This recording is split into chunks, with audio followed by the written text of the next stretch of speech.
constituyente, yendo quizá en contra de elementos esenciales de la Constitución. Y es por eso que a mí me gustaría conocer su opinión sobre cuáles han sido la mejor y la peor reforma a la Constitución en estos últimos 30 años.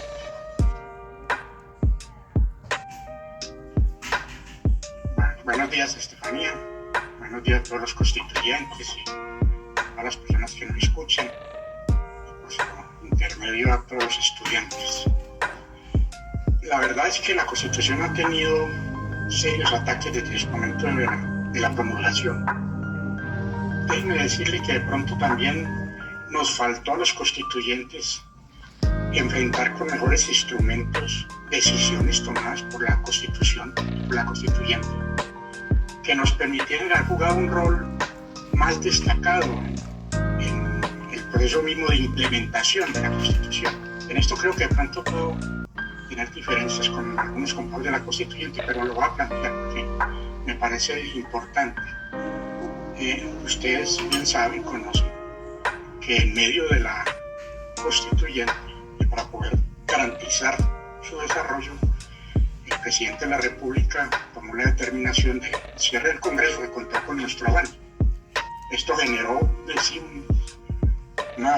digamos así, en un sector de los partidos y de los parlamentarios congresistas, un cierto anhelo de revancha con la Constitución del 91. Y para acabar de ajustar, como decía mi gran compañero Álvaro Gómez en la Comisión de Justicia, nosotros teníamos unos plenos poderes, que nos dieron unos poderes omnipotentes y nosotros no queremos utilizarlos. Bueno, miremos hasta dónde podemos llegar, una frase que él repetía permanentemente. Nosotros tomamos la decisión, de una forma, me parece a mí, muy sana, muy democrática, de no presentarnos a las elecciones del próximo Congreso de la República después de la Constituyente. Y creamos un congresito que permitió empezar la implementación porque el Congreso estaba cerrado sobre unos temas que también fueron definidos. Ese congresito fue caracterizado por el constituyente Vázquez Carrizosa como un eunuco, así le digo, porque a fin de cuentas no se sabe para dónde va y no sabe qué es lo que tiene. Bueno, en esto de decir podemos tener algunas diferencias, pero creo que es plantearlo, ¿no? Para que sirva de análisis de qué pasó, por qué no jugamos un papel mucho más destacado en la implementación y por qué incluso el Congreso que se eligió después de la Constituyente, si bien llegó alguna gente nueva, también en lo fundamental llegó allá mucha sabia clase política y de esos sectores que querían cierta revancha con la Constitución del 91, y por eso la implementación ha sido muy demorada y los ataques han sido permanentes. Mire usted que el gran problema que nos presentó con el debate sobre la reelección presidencial, que afortunadamente se hizo un control constitucional y esa reforma no pasó, pero usted sabe lo que ha implicado, y de hecho hoy tiene implicaciones tener un presidente que pueda tener 2 periodos, pero mire usted lo que hubiera pasado con la columna vertebral de la Constitución si se aprueba esta reforma que daba la reelección indefinida.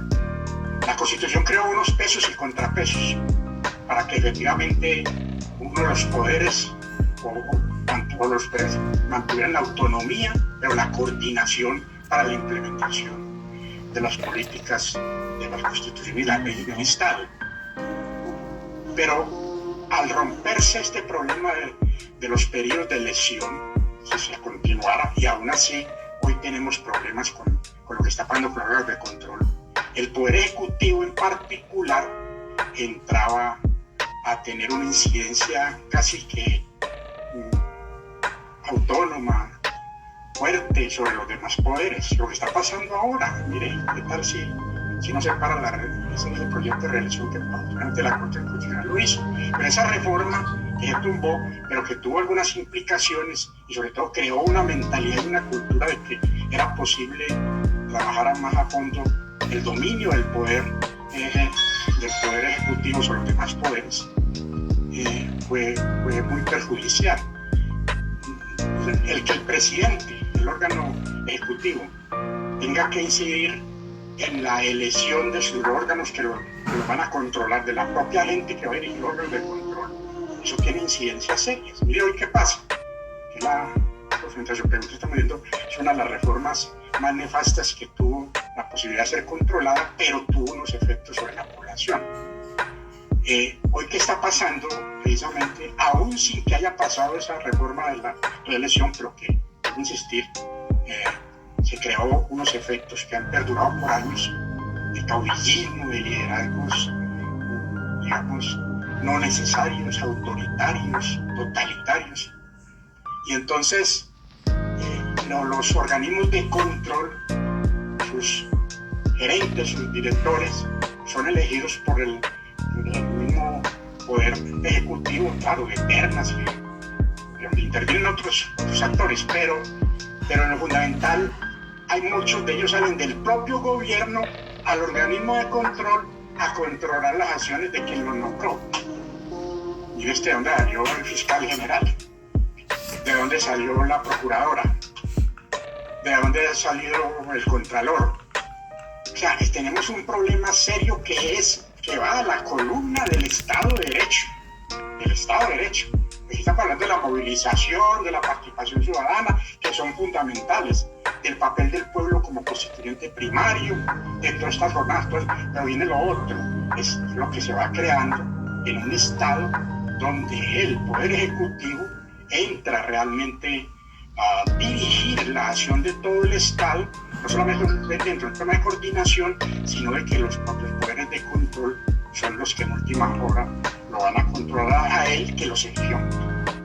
Ese para mí fue una reforma contra la Constitución que no pasó, vuelvo a insistir, por el control constitucional de la Corte Constitucional, afortunadamente, pero que dejó planteado en el panorama nacional, en la opinión pública, de que se necesitaban caudillos, ciertos dirigentes, y ha perdurado ese enfoque, esa acción del Estado durante muchos años. Afortunadamente, el mismo paro nacional de ahora está dando muy más. Y yo creo que las elecciones del 2022 van a dar cuenta de todos esos problemas que se acaecieron con esta reforma, con este intento de reforma a la Constitución. Y así han pasado muchas cosas. A mí me estaba muy contento durante el otro momento de la calle de que se empezó un proceso de llevar a la Constitución realmente todo este problema del acuerdo de paz. Es un proceso interesante que está estancado. Al doctor Humberto de la Calle le faltó decirnos que en este momento del acuerdo de paz falta mucho. No se volvió a hablar de ninguna iniciativa legislativa para hacer que el acuerdo de paz hiciera tránsito a nuestra Constitución. Pero empezaron cosas que se han valorado, con recortes, con interpretaciones del acuerdo. Pero bueno, tenemos funcionando la Justicia Especial de Paz, que hizo parte del acuerdo de La Habana. Pero han faltado muchas otras normas que efectivamente legitimen el acuerdo de paz y lo hagan tránsito a normas constitucionales. Entonces, de las cosas que me ha parecido importante y la forma en que se ha consolidado. Yo he notado que en la medida en que pasan los tiempos, la Constitución del 91 va teniendo mayor peso en la población. Y ahora con este paro, la Constitución del 91 está teniendo, digamos, un mayor conocimiento, la gente está acercando a la Constitución. Los que han pedido, por no conocer una nueva constituyente, en la medida que le respondemos, mire, es que no necesita una nueva constituyente, necesitamos que se aplique la Constitución del 91, que aplique la plenitud. Es una constitución que tiene todos los derechos fundamentales consagrados, que tuvo unas grandes reformas en el campo de la justicia, en el campo de la economía, que el modelo de desarrollo que plantea es un modelo para que efectivamente se garantice una distribución equitativa del ingreso, para que combata la pobreza, la miseria, para muchas otras cosas. Lo que pasa es que, vuelvo a insistir, desafortunadamente no necesitamos únicamente la Constitución, necesitamos también los liderazgos, la gente y las instituciones que garantizaran la implementación de la Constitución. Eso lo estamos buscando conseguir, lo hemos venido consiguiendo poco a poco, pero muy lento. Pero usted dice, la mayoría de las reformas constitucionales que se han realizado han sido más en contravía o plantear un estancamiento